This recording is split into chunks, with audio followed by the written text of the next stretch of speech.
Hi, everyone. Welcome to this edition of Nebraska Farm Bureau's Inside Profitability. I'm your host, Austin Harthorn, economist here at Nebraska Farm Bureau.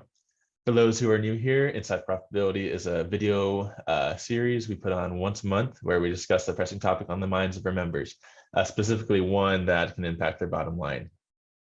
Here today, we're going to be talking livestock expansion here in Nebraska and the potential benefits of diversifying into livestock on your operation.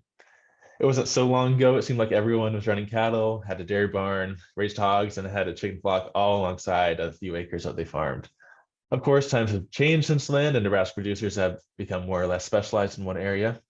However, livestock is finding its way back onto Nebraska operations in a new way. For example, Costco and Lincoln Premium Poultry have brought a network of operations into chicken barn management, a deal that is both lucrative and light on land and labor. In addition, direct-to-consumer tactics in beef and pork are gaining traction, and dairy expansion within the state looks to have a pretty bright future. The Alliance for Future of Agriculture in Nebraska, better known as AFAN, has been the leading livestock expansion effort in the state, teaming up with producers interested in diversifying their operation. And we have an AFAN representative joining us today. Kris Bousquet is here with us. Kris is the Director of Livestock Expansion with AFAN and is here to talk about livestock expansion in Nebraska, the logistics, and the potential benefits to your operation. Welcome to the program, Kris. I'll kind of let you take it away here. Well, I appreciate that, Austin, and thanks for the opportunity to come talk to you guys about an amazing opportunity for Nebraska producers and communities. Livestock growth and development, it plays an essential role in rural economic development and rural revitalization. And I'll touch briefly on those points and also talk a little bit about some of the leading things within different categories among livestock production. And so I'll dive into those talking points now, give you a little bit of a background. I grew up on a dairy farm, diversified farming operation up in South Sioux City, Nebraska, longtime Farm Bureau member, and really proud of my upbringing of working with livestock. And that's why I work for AFAN, is because I'm so passionate about that. And we have an amazing team here at AFAN. Steve Martin leads our efforts with AFAN. He's our executive director. We have Riley Stoltz, director of communications, myself, and then also Mindy Ricks. And so small but mighty team. We're actually extremely busy, but we take pride in being able to help producers and evaluate the opportunities of expanding into livestock, and can try to basically help producers as well as businesses analyze Nebraska for livestock growth and development in general. So to dive into our strategic plan, our purpose really as we operate is to grow the livestock sector in Nebraska for the betterment of the state. And there's a lot of factors that livestock growth and development brings value back to Nebraska farms and ranches and livestock production facilities. And I'll just lay those out real quickly of how the state is expanding in each category. And we'll start with beef. So as we all know, beef is the backbone of Nebraska. We have a ton of economic generation from the beef industry in our state, and it'll always be that way. I mean, beef is king, and it will continue to be beef. And so we've seen long-term growth. It's somewhat mature of an industry, but even though it's mature, we still see a lot of people wanting to expand operations and grow their operations here in Nebraska. So that's one of the reasons why we're seeing sustainable beef and a lot of the vertical integration projects that are happening across the state. So sustainable beef is a large project out in North Platte, $325 million beef processing facility, 1,500 head per day, a significant number of jobs. But also we kind of have a little bit of a both spectrum here. We have the large processing facilities, but we also see, producers, smaller producers decide to do vertical integration, whether that's direct to consumer beef like Oak Barn or upstream.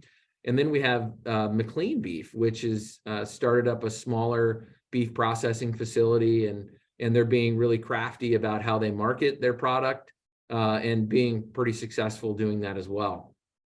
And then on the production side, you see a lot of, you see kind of both sides of the spectrum there too. You have black shirt feeders, which is a large scale $200 million project out in Dundee County. It's going to be about 150,000 head facility.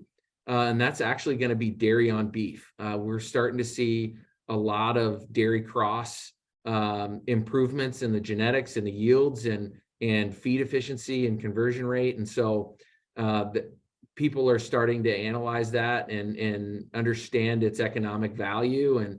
And so Black Shirt Feeders is going to be a dairy cross calf facility. And they're building that on roller compacted concrete, which is really important because of nutrient value. And also you see a lot of producers diving into the same things with confinements, and nutrient value becomes a huge area of profitability for producers that raise livestock or produce, do row crop production as well. And it creates another line item that they can either sell that manure or utilize that manure on their own farms to offset nutrient values or nutrient costs.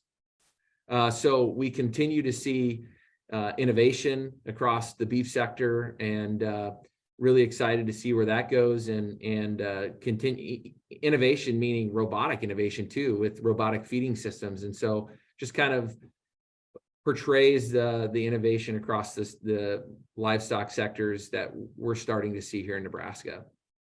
Jumping into swine. Swine production is sitting really about 3.6 million hogs, and breeding inventories right around 460,000 here in Nebraska. Economics of swine production right now are a little bit difficult. Prices are definitely affecting that. And so we're starting to see a little bit of sow liquidation. When you look at, Smithfield, for example, has liquidated roughly 150,000 hogs, 150,000 sows, so breeding sows, which is going to significantly impact the amount of feeder pigs available to put into finishers. And so knowing that, that's hopefully going to help out some of the pricing situations and create a little bit more demand for hogs. I think Smithfield had some dilapidated older facilities that they wanted to exit. And so I think there's a little bit more interest in Nebraska now, specifically for biosecurity purposes. It's a great area. We have very successful producers in hogs, basically finishing facilities and breeding facilities in Nebraska. And so we're starting to see a little bit of growth there. And we actually have two sow facilities that are being built. One proposed and one being built in Cherry County. And so, let me go back here to swine. So I expect to see some continued growth in swine production, as well as on the breeders side of the swine production category. Holstone is a processor here that's expanding, which is hopefully going to create more capacity within Nebraska, which leads to needing more finishing space. And when you evaluate the finisher side of things, we have an organization that's coming into Nebraska that is creating a really interesting model for grain farmers. They're basically looking at purchasing your marginal property, whether that's a 6-acre pivot corner, and then they'd build a finishing barn on there. They would operate that finishing barn, maintain that finishing barn, and then basically work out an agreement with that landowner to give them the nutrient rights. So we're starting to see a little bit of a trend as people got away from livestock because it was pretty labor intensive to we're getting into these management scenarios where the grain farmer really gets all the value of being a livestock producer without being a livestock producer. And if there's a producer that's interested in that, feel free to reach out to AFAN. We can connect you and help you understand that scenario a little bit in more detail. Poultry, we have significant growth recently in poultry as the Costco project or Lincoln Premium Poultry Project took off. We're also starting to see a little bit more of a shift in how our egg laying has is handled. Consumers are looking at the cage-free options more and more. And so Michael Foods has actually gone to 100% cage-free, and their producers over time will adapt to that. So that's another thing that on the egg laying side is somewhat of a recent change. Shouldn't be much more production, just means that facility changes are going to happen. But on the other side of that, when you look at broiler production, we have an excellent opportunity with Smart Chicken, which is now owned by Tyson. Their Tecumseh facility is looking at going to a second shift, and so they're adding more producers. And we're actually working with Smart Chicken pretty regularly and trying to evaluate new producers and help them generate leads. And so if you're also interested in raising poultry, that's an opportunity in Southeast Nebraska for you right now, and would be a great opportunity, especially when you look at that. The contracts are great, but also the nutrient value and manure value for grain production could provide you an opportunity, to offset some of those input costs, but also to bring back the next generation into your farming operation. Like I'd mentioned, Lincoln Premium Poultry, fully operational, doing great. We still don't have a word on phase 2, but Lincoln Premium Poultry really set the tone for growth and development in Nebraska. And when you evaluate how successful they were and how successful they are, it really caught on and gave us a lot of notoriety amongst the poultry industry. And so now we're starting to see significant interest from other producers, whether that's poultry, other broiler production and processing facilities. And so we're excited. There's some current evaluations that are happening as we speak. And if we are successful, they would be larger than LPP. And so we're hopeful for that. That's obviously going to happen west of Lincoln and in western, central and western Nebraska. And so it'd be an awesome opportunity for those producers out there. Diving into dairy, which is kind of my specialty, I guess, if you will.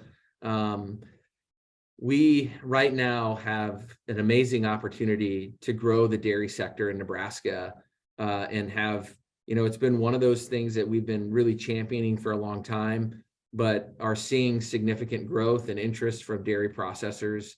When you look at all of the processors that are looking at Nebraska, it's about 27.5 million pounds of production a day, which is the equivalent of 350,000 cows worth of processing capacity. And just to kind of give you a background, USDA NASS came out with their recent statistics of our lactating cow population in Nebraska, milk cow population. And we're sitting at about 57,000 milk cows in the state, with roughly 91 farms left in Nebraska. And so we really want to grow and develop this sector, mainly because it has a significant economic impact on rural communities and is a huge job driver. The reason why processors are looking at Nebraska is because of all of our attributes. We got all the water, we got the feed, we've got the people that know how to manage and handle animals, specifically cattle, with the beef state being a significant symmetry here.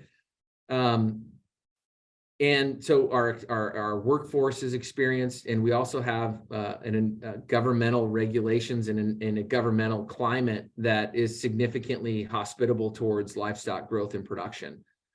So not only are we seeing significant interest from processors outside the state, but we're also seeing the processors within the state grow.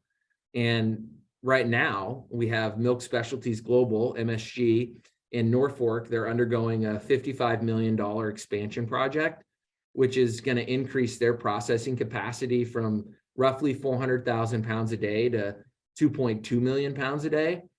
And Nebraska, as we sit right now, produces about 4.1 million pounds of milk per day. So that's over half of our production is going to go into that plant, which historically Nebraska has been an exporter due to the consolidation in our state.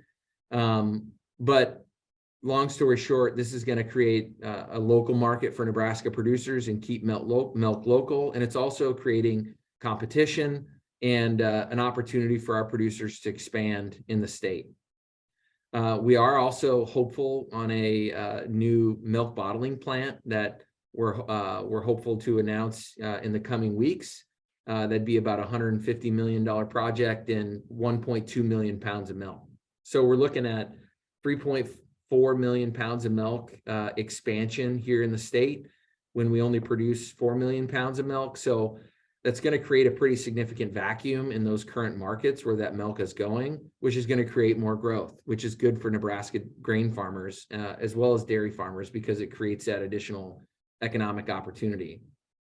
The amazing opportunity about dairy growth and development is it's going to create not just opportunities for dairy farmers, but it's going to create opportunities for beef producers and heifer development facilities.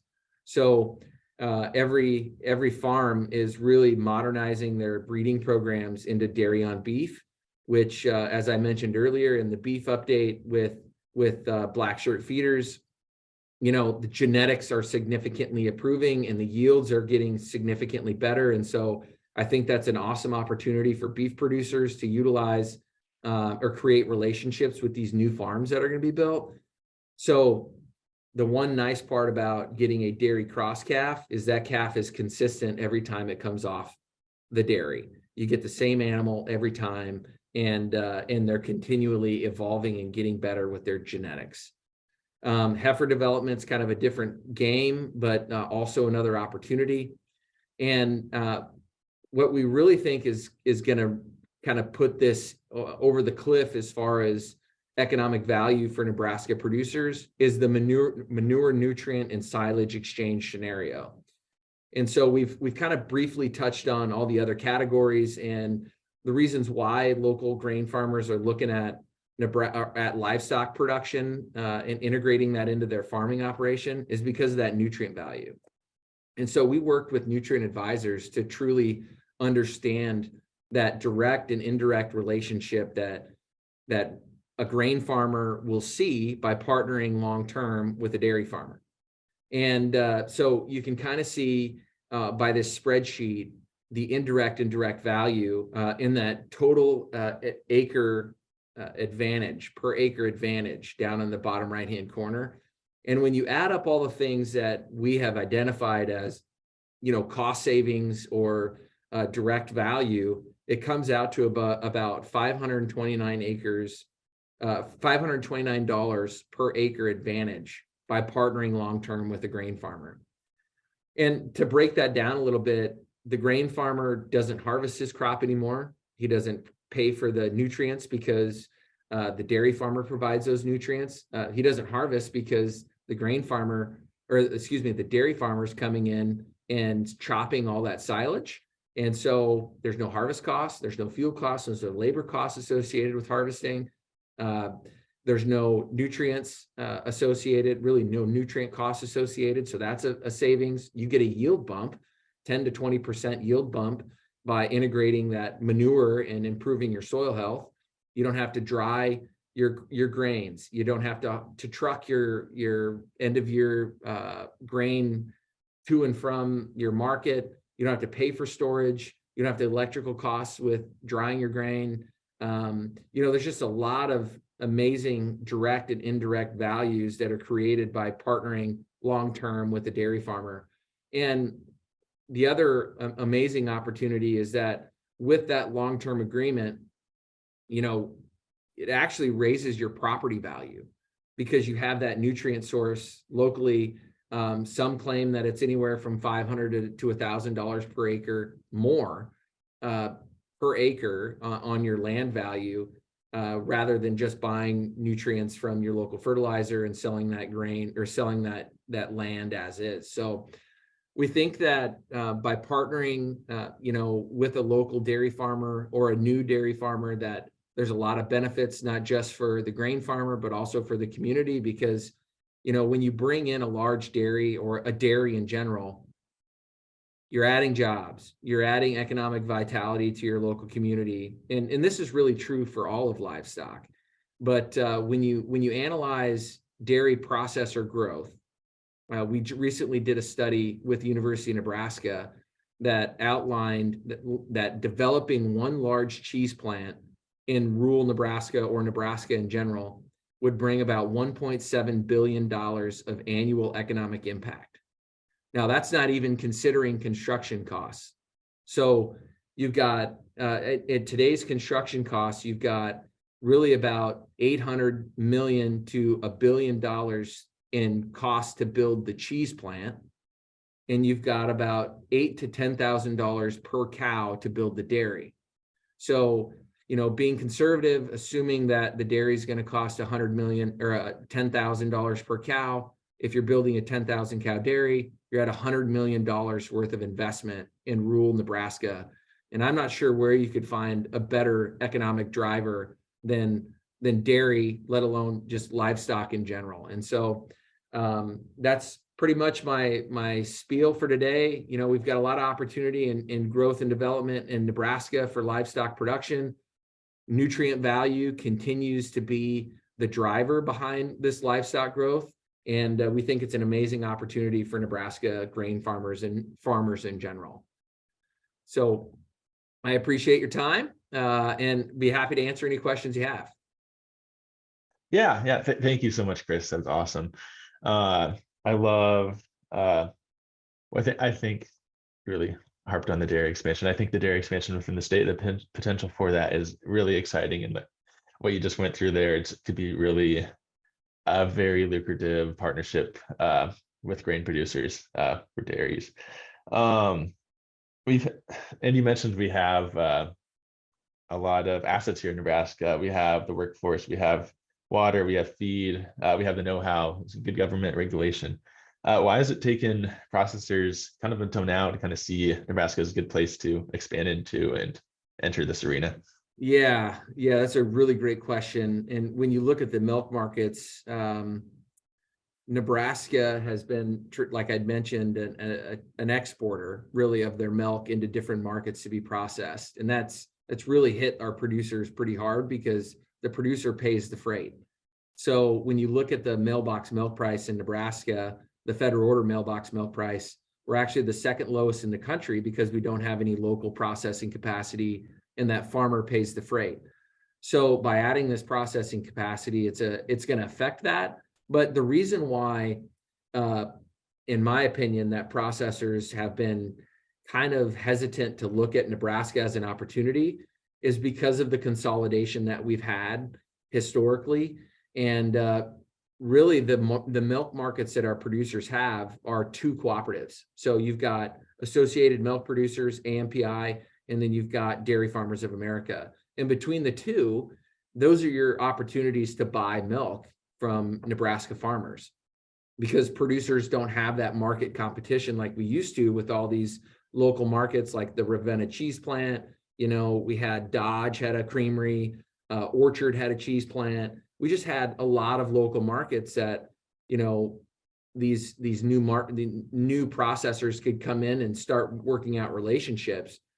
And so now that South Dakota has really paved the way for, if you build it, they will come. So if you look at South Dakota's AgriPure expansion and even Valley Queen, those were two processing facilities that existed in those states and decided that they were going to expand. And South Dakota was really successful at recruiting dairy farmers and has seen a significant growth in their cow numbers. If you go back into the 90s, South Dakota was sitting at right around the same amount of cow numbers as we have. We're at 60,000 cows. And over the next, 10 to 20 years, they've seen significant growth. And now they're broaching 200,000 cows in the state of South Dakota. So that's really proved the point that if you build the processor, the farms will come. And we've done background work and recruitment work with dairy farmers across the country that might be interested in leaving their current state or expanding into ours.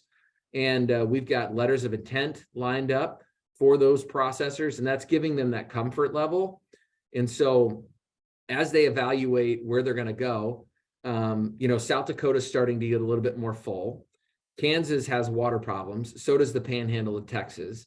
And when you look at where dairy and livestock production in general is going to happen, Nebraska's it. We've got the feed, we've got the control over the feed with our water source and our irrigation capabilities, with all of the irrigation that we have. We're the #1 state for irrigated acres. And so processors are starting to analyze that and see, okay, we know we can get our milk, and we're comforted in the fact that if you build it, they will come. And it's kind of a good segue into my next question. You talked about South Dakota and Kansas and Texas a little bit. But I'm kind of wondering, how does Nebraska compare in terms of livestock expansion to these other states? How attractive is it for processors and just general expansion to come into Nebraska compared to like Iowa, Kansas, South Dakota, just surrounding states?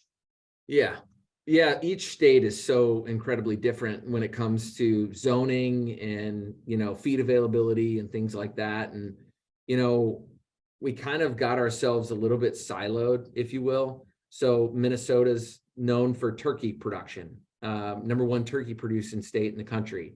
Iowa's known for pork. Nebraska's known for beef. Kansas, wheat. We've got all these different aspects and attributes that each state's really known for. But so when you look at our neighboring friends, they're also seeing growth. I mean, when you think about where livestock is going to be prosperous and grown, you really have to think about the Midwest. And, to our benefit, we have a lot of grain farms out there and acres out there and grain production out there that we can feed right to an animal. And when you go into Iowa, heavy pork production state. And so they may have a little bit more difficulties with zoning. And the way I mean that is, they do have state zoning, which makes it a little bit easier, but they have so many hog barns over there that it's sometimes difficult to find a good area topographically to put, large facilities like a feed yard or a dairy farm. Not saying it can't happen, because it absolutely can, but and then you get into South Dakota, they've got East River, West River. And when you look at West River, that's ranch land. It's similar to our Sandhills country. And when you go East River, you're more into the crop production. And that's kind of where a lot of the livestock production is happening, with your pork and dairy and poultry and beef confinement facilities. And so they're kind of constrained there too. And when you get into Kansas is a great state. It really is. I mean, you could grow a lot of product down there, really all over the state. They've got a lot of area that you could cover and build farms. And that's why you've seen a lot of growth down in southern Kansas. But when you look at the aquifer levels, that becomes a challenge for them. The Ogallala aquifer is depleting. And so every state really has its challenges and its opportunities. And, Nebraska, we're sitting really well comparatively to our neighbors. Colorado, I think they've got they've got governmental issues with, some policies that have been passed over there. They also have some water problems on the Front Range. And so you continue to see all the signs pointing to Nebraska when it comes to livestock growth and development. And man, we've got an amazing opportunity to capitalize on it. One final question, then we'll kind of wrap up here. Some livestock expansion, depending on where you're at, but it can be met with some local resistance, I guess, local community resistance. What are some of the, primary concerns you hear from just people in local communities, and what are some things that you wish maybe everyone knew to address those? Well, I think number one, Nebraskans obviously know beef and they know it well. But when you start bringing these other livestock categories in that they're not as familiar with or they're disconnected from, it's a learning curve. It really is. And so one thing that we've been trying to do at AFAN is have tours and, specifically for county officials. So we actually just had one yesterday, a county official tour in Seward and Saline County, where we brought planning and zoning committee members and county commissioners and supervisors together to really take in and understand what modern livestock production looks like. And you know, I grew up on a diversified grain and dairy and beef operation up in Northeast Nebraska, but I really didn't have anything to do with poultry or pork. I had no clue. And so we're kind of having to educate and inform not just our commissioners and our leadership, but local producers too, you know, because you know, they need help. I shouldn't say they need help, but we need to help them understand how this could be an opportunity for them. You know, you're always going to have the not in my backyard people that come in and fight a problem or fight a project just because it is what it is, you know, because it's different and it's change and they don't want to see it in their backyard. But in all reality, livestock is the key to bringing people back home to Nebraska farms and back home to rural communities. And I think the big takeaway that I want our Farm Bureau members and, you know, industry people across the state to understand is that being more hospitable towards livestock production is going to mean more value for you in the long run. And I really encourage them to look at the zoning regulations in their county and how they apply to new livestock facilities being built and zoned in their region. Because when they understand how those apply and they truly know the impacts of those, it could make it or break it for those counties to recruit that additional livestock production. So we would be happy to run through an exercise here at AFAN if that's what the counties want, and kind of help them understand per the animal unit size of these modern facilities and the footprint of these facilities, how their current zoning regulations impact those farms. And I think that's a really important exercise to do, and something I would strongly encourage counties across the state to, especially if you're west of Lincoln and, you know, west of the main population areas. I think there's an excellent opportunity for those counties to capitalize on this new growth. And I encourage them to run through those exercises and look at those zoning regulations again. Kris, this has been awesome. Thank you so much for joining us today. Great insights and a lot for producers to chew on, and for those looking to expand or diversify their operation to think about here. For anyone with questions, don't hesitate to reach out. Kris is the expert here, so I'd prefer you reach out to him, but feel free to come to me and I'll shoot you over to Kris. Other than that, thanks for tuning in today. As always, if you'd like to see a specific topic covered here in the series, you can go ahead and shoot me an email or call my cell, however you'd like to get a hold of me. And a reminder that this entire Inside Profitability series can be found on Nebraska Farm Bureau's YouTube page. But with that, we'll call it a wrap. Thanks again, Kris. I hope everyone has a great rest of the day.